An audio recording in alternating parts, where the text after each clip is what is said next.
우리가 저편으로 건너가자 하시니 그들이 무리를 떠나 예수를 배에 계신 그대로 모시고 아멘. 다른 배들도 함께 하더니 큰 광풍이 일어나며 물결이 배에 부딪혀 들어와 배에 가득하게 되었더라.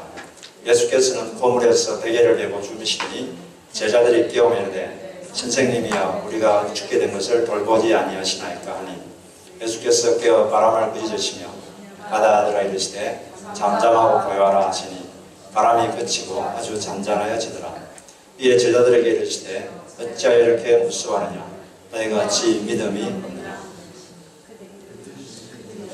서로 말하되 그가 누구이기에 바람과 바다로 순종하는가 하였더라.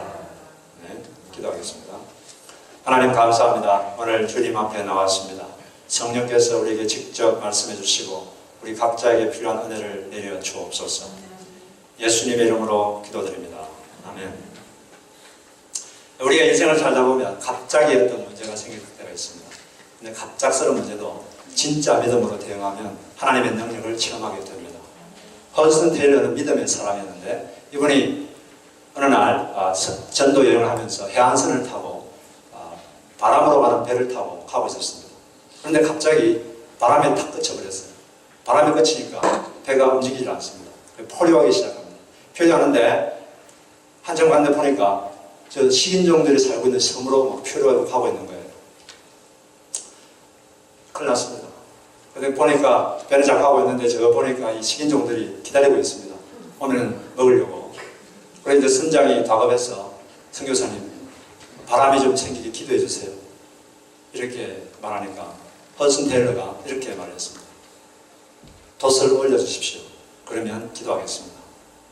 그러니까 이 선장님이 아니 바람도 없는데 돛을 올려서 뭐합니까? 바람도 없는데 돛을 올리면 선원들이 저보고 정신이 나갔다고 하지 않겠습니까? 그냥 기도해 주세요.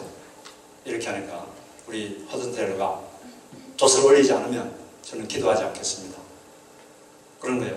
근데 자꾸 이렇게 막 식인종이 가는 대로 가니까 이 선장님이 어쩔 수 없어서 바람도 안 부는데 돛을 올렸습니다. 그러고 나니까 이제 허드슨 테일러가 지하실에 가서 그 뒤에 몇몇 교회들이 있었는데 같이 간절히 기도했어요.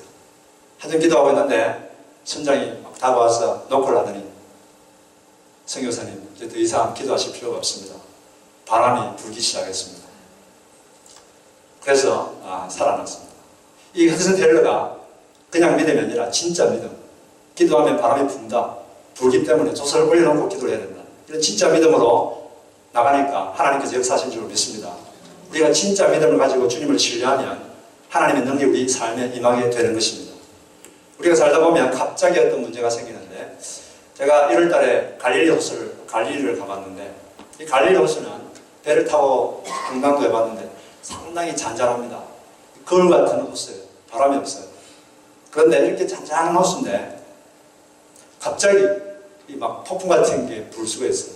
갑자기 풍랑이 치고 바람이 불 수가 있습니다. 언제 그러냐면 그 갈릴리 호수에서 약 북쪽으로 40마일 위에 가면 헬몬산이라고 있는데 거기는 높이가 2,800m입니다. 백두산보다 조금 높죠. 거기는 넓게 눈이 쌓여 있어요. 거기서 차가운 바람이 갑자기 이렇게 협곡을 타고 쭉 내려오다가 갈릴리 호수에 따뜻한 바람, 따뜻한 공기하고 탁 부딪히면 이게 갑자기 소용돌이가 막 생깁니다. 이게 갑자기 생기는 거예요. 소용돌이가 확 생겨가지고 이 바람이 불고 막 풍랑이 일어나고 파도가 칩니다. 그러면 배가 위험하죠. 근데 이거는 갑자기 생기는 거죠. 이게 갈릴리 호수의 특징입니다. 예수님께서 2000년 전에 어느 날 이 제자들하고 배를 타고 가고 있었는데 저녁에 갑자기 잔잔한 호수가 갑자기 파도가 치고 풍랑이 일어나서 물이 배에 들어와서 배가 잠길 지경이 됐습니다. 우리도 살다 보면 평소에는 잘 삽니다. 참 좋구나. 근데 갑자기 어떤 인생의 풍랑이 부딪힐 수가 있습니다. 예상하지 않았는데 갑자기 재정의 광풍이 불기도 하고 건강의 광풍이 불기도 하고 관계의 광풍이 불기도 하고 자녀의 광풍이 불기도 하고 또 실패의 광풍이 불기도 하는 것입니다. 그러나 이때 주님과 함께 잘 그 광풍을 대처하면 그 광풍 때문에 더 배가 빨리 갈 줄을 믿습니다. 잘 대처해야 되는 거예요. 잘못 대처하면 뒤집힐 수 있지만 주님과 함께 잘 대처하면 좋은 일이 생기는 것입니다.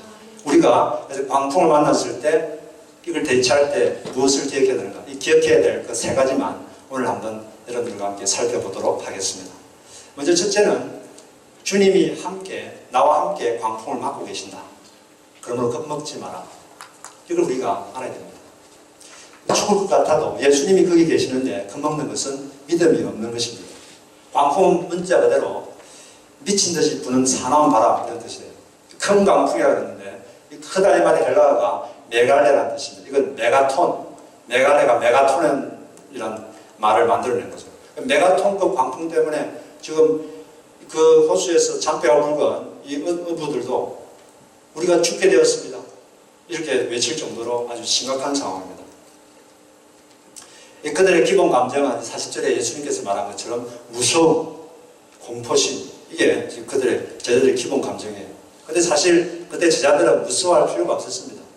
왜냐하면 여러 가지 이유가 있지만 먼저는 예수님이 그 배에 같이 타고 있었기 때문이죠. 예수님께서 그 광풍 한가운데서 광풍을 고스란히 같이 맞이하고 있었습니다. 어떤 사람이 하나님께 물어봤어요. 하나님, 제가 그렇게 힘들 때 하나님 도대체 뭘 하고 계셨습니까? 어디에 계셨습니까? 이렇게 하니까 하나님께서 이렇게 답을 하셨다고 합니다. 나는 그때 너와 함께 고통받고 있었다. 하나님께서는 어떤 이유 때문에 당장 와서 구출해 주지 않을 수 있지만 한 가지 분명한 것은 하나님이 함께 고통받고 있다는 것입니다.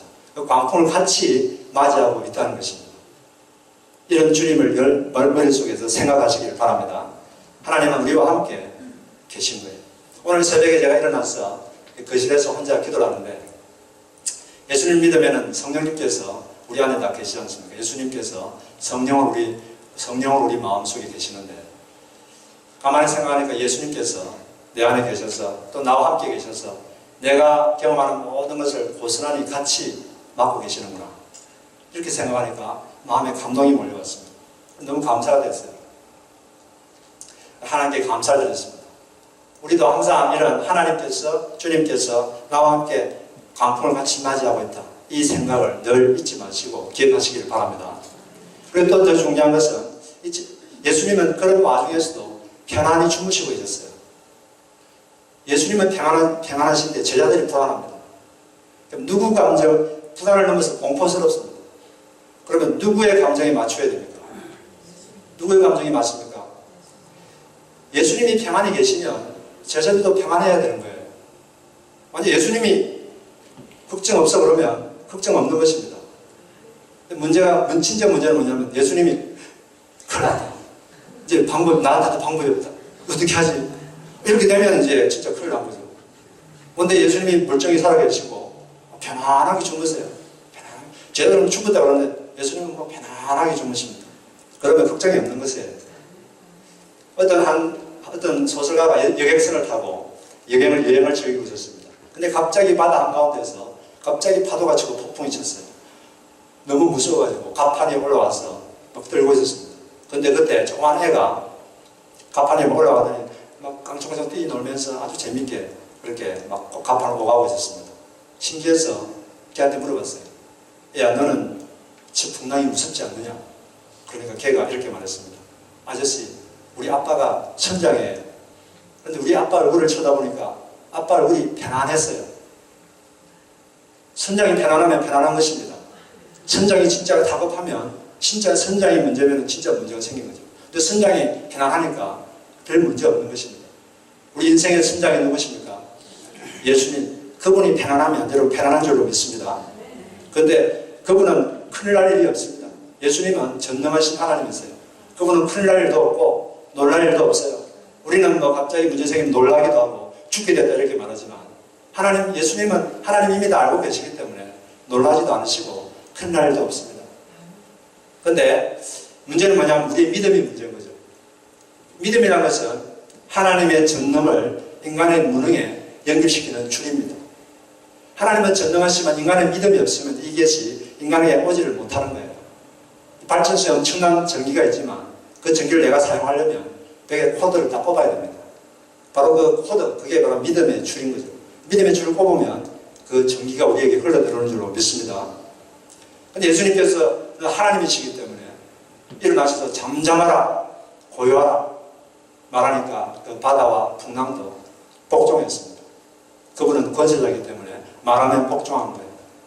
예수님이 전능하신 하나님인 줄로 믿습니다. 바다를 잠잠케 하신 하나님은 그분이 한마디 할 때 여러분 인생 광풍도 잔잔하게 될 줄로 믿습니다. 근데 예수님께서 이렇게 바다를 잔잔하게 하신 다음에 제자들에게 책망조로 말씀하셨어요. 어찌하여 이렇게 무서워하느냐? 너희가 어찌 믿음이 없느냐? 사실 상당히 제자들 황당한 말이죠. 죽게 되는데 이런 식으로 말씀하시니까. 근데 예수님은 너희들의 그 무서워하는 감정이 잘못됐다는 거예요. 그 잘못된 감정이다. 예수님은 풍랑의 크기가 얼마냐 이걸 묻지 않고 이 제자들의 믿음의 크기를 물었습니다. 문제는 풍랑이 얼마나 크냐의 문제가 아니라 믿음이 얼마나 크냐 이게 문제입니다. 심리학자들 말하는데 사람에게 일어난 사건이 사람에게 미치는 영향은 10%에 불과합니다. 그런데 그 사건에 대해서 어떻게 반응하느냐 이것이 사람에게 미치는 영향력이 90%라고 합니다. 이 성도가 진짜 무서워하는 것은 이 환경의 어떠함 때문이 아니라 우리 영혼의 상태 때문에 그런 거예요. 그 사건을 대한 우리의 태도가 문제가 있는 줄로 믿습니다. 우리에게 필요한 것은 믿음으로 모든 것을 감당하면 하나님의 능력이 우리 가운데 흘러넘칠 줄로 믿습니다. 그래서 우리가 어떤 광풍이 올 때 나의 감정이 어떠함을 보지 말고 예수님의 얼굴을 봐야 돼요. 예수님 얼굴이 어떤가? 예수님이 지금 큰일 났다. 그러면 여러분 그때부터 걱정하시기 바랍니다. 근데 예수님이 괜찮으면 여러분도 괜찮은 겁니다. 할렐루야. 그리고 또 예수님께서 또 배를 띄웠을 때 무슨 말씀하셨냐면 바다 저 건너편으로 가자 이렇게 말씀하셨어요. 예수님은 목적이 분명했습니다. 뜻이 분명했어요. 이 배가 이쪽에서 바다 저쪽으로 가는 거예요. 예수님의 뜻이기 때문에 하나님의 뜻이기 때문에 이 배는 그 건너편으로 가게 되어 있는 것입니다. 중간에 폭풍이 쳐도 문제 없습니다. 어차피 예수님께서 바다 저편으로 가자 했기 때문에 이 배는 가게 되어 있는 거예요. 중간에 물이 배에 들어와도 괜찮아요. 배가 들어와도 가기만 하면 되는 거 아닙니까? 건너편으로 가기만 하면 되는 것입니다. 그리고 가다가 배가 뒤집어도 괜찮습니다. 뒤집히면 그냥 뒤집힌 배 잡고 가게 될 것입니다. 왜냐하면 하나님의 뜻이 주님의 뜻이 바다 건너편으로 가는 것이 주님의 뜻이기 때문에 그렇습니다. 이 배는 어떤 방법으로든 바다 건너편에 가게 되어 있는 것입니다. 이것이 바로 하나님의 뜻이고 주의 약속이기 때문에 그런 거죠. 이 제자들이 예수님의 말씀을 믿었다면 약속을 믿었다면 아무리 그래도 두려워하지 않았을 텐데 믿음이 부족한 거죠. 예수님의 약속을 하나님의 약속을 굳게 믿으시기 바랍니다. 창세기 18장 15절에 보니까 내가 너에게 허락한 것을 다 이루기까지 결코 너를 떠나지 아니하리라. 이건 야곱에게만 하신 말씀이 아니라 우리 모두에게 하신 말씀입니다. 주님은 결코 여러분을 떠나지 않습니다. 이 약속을 붙잡고 나의 감정을 신뢰하지 말고 폭풍 가운데서 같이 풍랑을 맞이하시는 그분의 얼굴을 보시고 그분 약속을 기억하시고 평정심을 가지시길 주의 이름으로 축복합니다. 두 번째로 우리가 기억해야 될 것은 불평하며 구하지 말고 감사함으로 구해야 된다는 것입니다. 제자들은 광풍이 불고 배에 물이 차 죽게 됐는데 예수님은 고물에서 베개를 베고 편안히 주무시고 계셨어요. 그런 예수님에 대해서 제자들이 약간 원망조로 말씀합니다. 선생님, 우리가 죽게 된 것을 돌보지 않으십니까? 지금 제일 돌보심이 필요한 텐데 왜 우리는 청년도 한숨을 주무시고 계십니까? 왜 이렇게 무관심하십니까?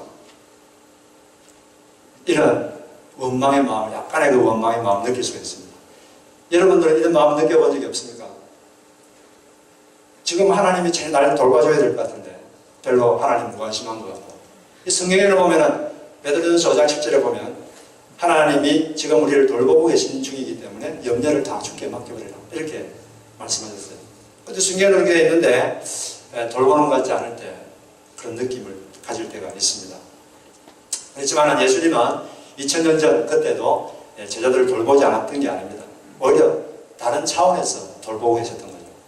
예수님이 주무셨다고 그랬는데 물론 예수님이 보통 인간과 똑같은 몸을 가지셨기 때문에 피곤하셔서 주무셨겠죠. 그런데 또 다분히 예수님께서 좀 의도적인 면도 있으셨던 것 같습니다. 모든 상황을 아시는 주님께서 지금 광풍이 한참 불고 사람들이 아우성이고 배가 물에 차 있는데 계속 이렇게 주무셨던 건 약간 어두성이 엿보이지 않습니까? 예수님께서는 이 제자들이 어떻게 대응하나 이를 보고 계셨던 것 같습니다. 그리고 그들의 믿음을 훈련하기 위해서 아마 보고 계시지 않았나 이런 생각이 듭니다. 어쨌든 이 제자들처럼 우리도 이 하나님께 원망이 나오려 할 때가 있고 그럴 때가 있어요. 특별히 사람이 힘들어지면 하나님도 원망스럽지만 또 특히 주변 사람들이 원망스러워져요. 또 환경도 원망스럽고 모든 게 다 불평이고 그렇게 되기가 쉽습니다. 사람이 모든 게 다 잘 되면 마음이 여유가 있잖아요. 근데 뭐가 잘 안 되고 그러면 자꾸 이렇게 원망이 생기고 불평이 생기고 이게 모든 인간이 느끼는 유혹입니다. 근데 이 제자들이 예수님을 흔들어 깨우니까 예수님이 일어나셔가지고 문제를 해결해 주셨는데 기도한다는 게 마치 주무시는 것 같은 예수님, 주무시진 않지만 주무시는 것 같은 하나님을 깨우는 것입니다.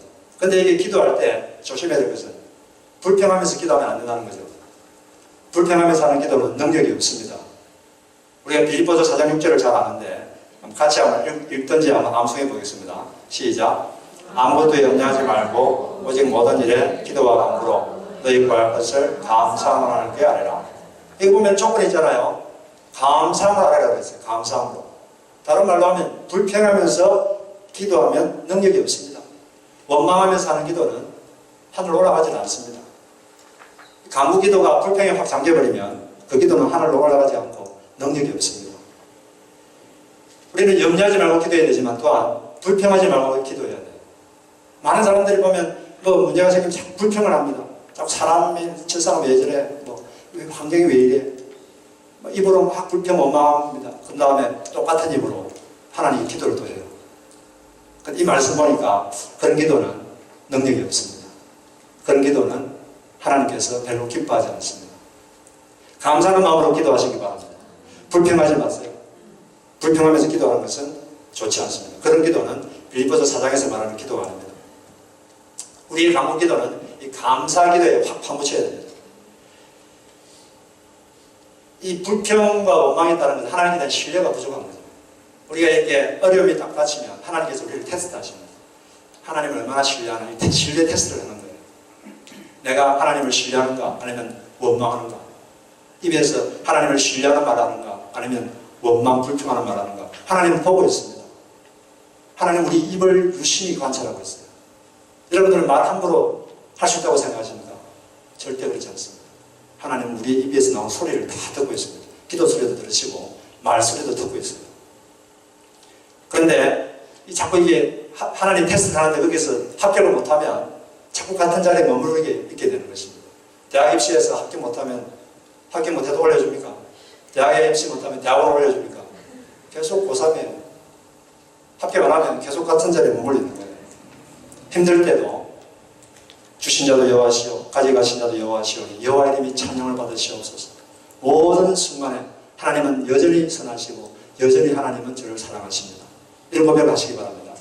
사람에 대해서도 사람의 아쉬운 걸 보지 말고 그분이 그 사람이 나한테 해준 유익한 것, 고마운 것들을 생각하면서 감사하시고 그리고 나머지는 기도하시면 하나님이 들어주시는 거예요. 불평하다는 말은 머무르게 된다 이런 말로 바꿀 수 있습니다. 원망 불평하면 계속 같은 자리에 머무르게 되는 거예요. 그 상황을 벗어나지를 못합니다. 감사하면 그 자리에서 하나님께서 벗어나게 해주시는 거예요. 감사하시기 바랍니다. 감사할 때 벗어나게 됩니다. 그 자리에 머무를 건지 아니면 벗어날 것인지 이건 여러분들이 결정하는 것입니다. 실제로 이스라엘 민족들은 광야를 통과하면서 계속 원망 불평했습니다. 그러니까 그 광야를 벗어나지를 못했어요. 어떤 날 한번 이 이스라엘 민족들이 불평했는데 하루에 23,000명이 죽었어요. 하나님 너무나 화가 나서 고린도전서 10장 10절 11절에 보니까 그들 가운데 어떤 사람들이 원망하다가 멸망시키는 자에게 멸망하였나니 너희는 그들과 같이 원망하지 말라.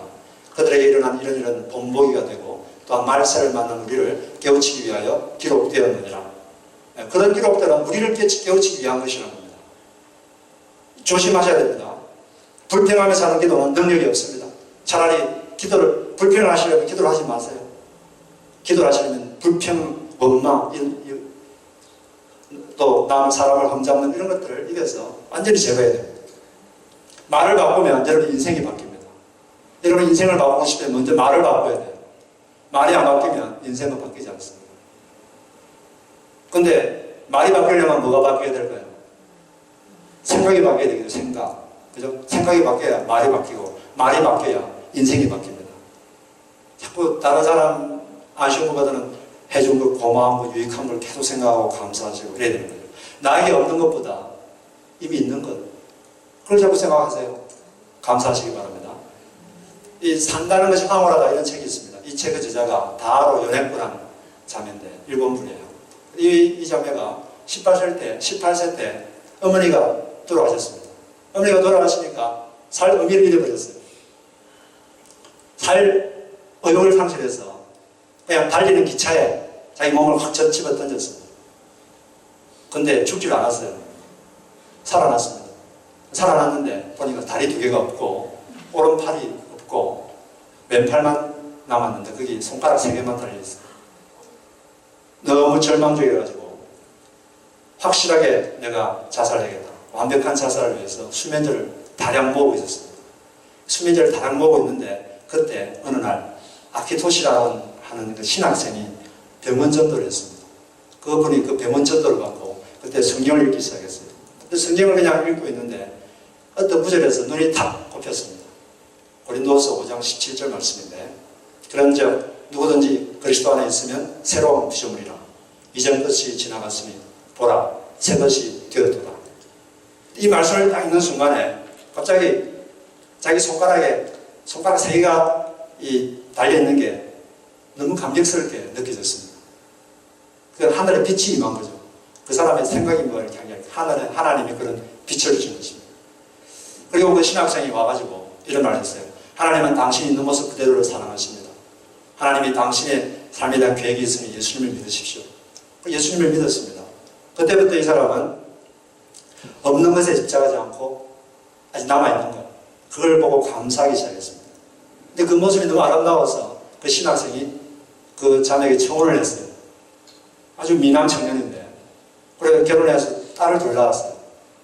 근데 이 사람 왜 이렇게 사는 게 황홀하다고 했냐면 자기의 그 작은 기도 소리에도 응답하시고 함께 하시는 주님을 생각하니까 황홀하다는 거예요. 한 번 이런 일이 있었습니다. 어느 날 딸하고 남편이 오늘 저녁에 감자요리를 좀 먹고 싶다. 그래서 이제 낮에 감자를 깎으려고 감자를 집어들었습니다. 근데 손가락 3개로 깎으려고 그러니까 감자가 도망갑니다. 한참을 투쟁하고 감자와 전쟁을 벌였는데 깎을 수가 없어요. 자꾸 도망가서. 너무 이게 고통스러웠어요. 감자도 못 깎는구나. 근데 다음 순간에 마음을 고쳐먹고 내가 기도를 해야겠다. 그래서 무릎 꿇고 기도했습니다. 하나님, 저에게 사랑스러운 남편과 딸을 주셔서 감사합니다. 제가 감자 요리를 할 수 있도록 저를 좀 도와주세요. 이렇게 기도를 했는데 갑자기 불현듯 어떤 생각이 머릿속에 확 들어왔습니다. 기도하는데 갑자기 들어오는 생각, 이게 주님의 음성입니다. 감자를 반으로 잘라라. 이런 감동이 있었어요. 그래서 감자를 반으로 딱 잘랐습니다. 자르고 나니까 잘 벗겨지는 거예요. 그래서 벗겨가지고 아주 감자요리를 맛있게 먹었습니다. 근데 이때 이분이 이런 어떤 느낌이냐면 나의 그 작은 기도 소리, 나의 작은 신음 소리도 주님께서는 응답하시는구나. 이분이 나와 늘 함께 하시는구나. 그 자기와 함께 하시는 주님을 생각하니까 사는 게 너무 황홀한 거예요. 그래서 그냥 손가락 3개 남은 사람이 사는 것이 황홀하다. 이런 책을 지었습니다. 여러분들 손가락 몇 개 남았습니까? 10개 있으면 사는 것이 황홀한 게 아니라 황홀한 할아버지가 되지 않겠습니까? 근데 그냥 사람들 왜 불평이 많고 어망이 많고 이걸 그렇게 되면 안 될 줄로 믿습니다. 그래서 우리는 항상 없는 것보다 있는 걸 생각하고 감사해야 됩니다. 배우자가 나한테 못 해주는 것 이걸 생각하지 말고 나에게 해준 고마운 일들, 유익한 것들 그걸 생각해서 감사하고 아쉬운 게 있으면 그건 기도하는 거예요. 또 직장을 위해서도 직장이 나에게 해주지 않은 것 그걸 원망하고 할 게 아니라 직장이 나에게 뭘 해줬는가 그걸 생각하고 감사하고 또 그렇게 또 아쉬운 건 기도하고 내가 직장을 위해서 뭘 할까 교회를 위해서도 마찬가지입니다. 이 나라를 위해서도 마찬가지입니다. 이 나라가 나에게 뭘 해줬는가 얼마나 유익한 걸 해줬는가 하고 나라를 위해서 감사하고 주변 사람들은 마찬가지입니다. 그렇게 할 때 그 감사하는 마음으로 살 때 주님께서 감사함으로 기도하는 자에게 하나님의 능력이 임할 줄로 믿습니다. 그리고 마지막으로 주님의 때가 가장 좋은 때다. 이걸 분명히 알아야 됩니다. 주님은 결코 늦는 법이 없습니다. 주님은 가장 완벽한 타이밍을 아시는 분입니다. 예수님께서 제자들이 이 풍랑과 맞서 사투를 불고 있을 때 일어나지 않았어요. 도와주지 않았습니다. 급기야 하나도 안 되니까 우리가 죽게 되었습니다. 우리를 좀 도와주십시오. 그때 겨울에 나가지고 예수님께서 문제를 해결해 주셨습니다. 당장 하나님의 개입이 필요한 것 같은데 하나님이 가만히 계신 것 같습니다. 그럴 때 우리는 당황하게 되죠. 그러나 한 가지 알아야 될 것은 하나님께는 사람과 다른 우선순위가 있습니다. 이 우선되는 것을 먼저 해결하고 그 다음에 하는 거예요. 그런데 사람들은 당장 내가 이 풍랑에서 빠져나오는 것 이게만 관심이 있습니다. 그런데 하나님은 그러기 전에 우선해야 될 게 있어요. 어떻게 했느냐? 주님과 친밀한 관계 맺기, 또 믿음 강화시키기, 인격 성숙시키기, 참된 꿈을 갖기, 참된 비전 갖기, 이런 우선순위가 있습니다. 이런 것들을 이루신 다음에 주님께서는 또 우리가 원하는 것들을 해줄 때가 많습니다. 제자들의 이때 하나님께서 예수님께서 훈련시킨 것은 믿음입니다. 믿음을 강화시키는 거죠. 위급한 상황을 맞닥뜨렸을 때 어떻게 믿음을 발휘하는가, 그리고 자기들에게 얼마나 믿음이 없는지 그걸 보여주시고, 그리고 배낭 끝에서 일하심으로써 이분은 진짜 믿을 만한 분이시구나, 이걸 그들이 알도록 하신 겁니다. 그들은 장차 예수님의 복음을 전 세계에 전해야 될 사람들이에요. 이 하나님의 특공대들입니다. 임무가 클수록 훈련도 센 겁니다. 특공대들은 훈련이 좀 달라요. 일반 병사하고. 그냥 산 깊은 곳에 떨어뜨려 놓고 며칠, 몇 시까지 돌아와라. 그러면 생존하기 위해서 뱀도 잡아먹어야 되고 곤충도 잡아먹어야 되고, 이 훈련이 센 거예요. 우리가 하나님은 훈련하시는 하나님인 줄 알아야 됩니다. 그러지 않으면 늦게 오는 것 같은 주님에 대해서 오해할 수가 있어요. 시험 들 수도 있습니다. 하나님께 시험 들지 마시기 바랍니다. 하나님은 언제나 좋으신 분이고 선하신 분입니다. 하나님은 결코 늦는 법이 없습니다. 그분의 때가 가장 좋은 때입니다. 근데 그 때가 되면 fantastic, 놀라운 일이 여러분 인생에 생길 줄로 믿습니다. 주님의 때가 될 때까지 믿음으로 감사로 기도하면서 또 최선을 다하면서 인내로 기다리시기를 주의로 축복합니다. 그런 사람을 제가 한 명 알고 있습니다. 이분은 6세 때에 아버지가 사망하고 어머니가 그를 버렸어요. 그래서 혼자서 선언도 하고 다이아 판매도 하고 소방수도 하고 여러 직업을 전전했습니다. 그러다가 40세에 주유소 및 레스토랑을 개업했습니다. 근데 그때 사고로 아들이 사망하고 아내와는 이혼했고 급기야 화재가 발생해서 그 레스토랑, 주유소와 함께한 레스토랑도 그냥 폐업하고 말았어요. 그리고 또 작은 식당을 개업했는데 또 파산했습니다. 그 후에 주유소 지휘원으로 근무했습니다. 그러다가 1952년 65세가 됐습니다. 그 나이에 주정부 보조금 105달러와 또 고물자동차 한 대가 남았습니다. 근데 그때 그가 되게 낙심해 있었는데 어느 예배당 앞을 가고 있었는데 어떤 자매님이 찬송을 부르고 있었어요. 그게 무슨 찬송가냐면 너 근심 걱정 말아라 주 너를 지키리 주 날개 밑에 거하라 주 너를 지키리 주 너를 지키리 아무 때나 어디서나, 이런 찬송이 참 어려워요. 근데 이 찬송을 부르는데 이번에 하염없는 눈물이 흘렸습니다. 그리고 지금까지 하나님 앞에서 교만하게 살았던 것을 회개했습니다.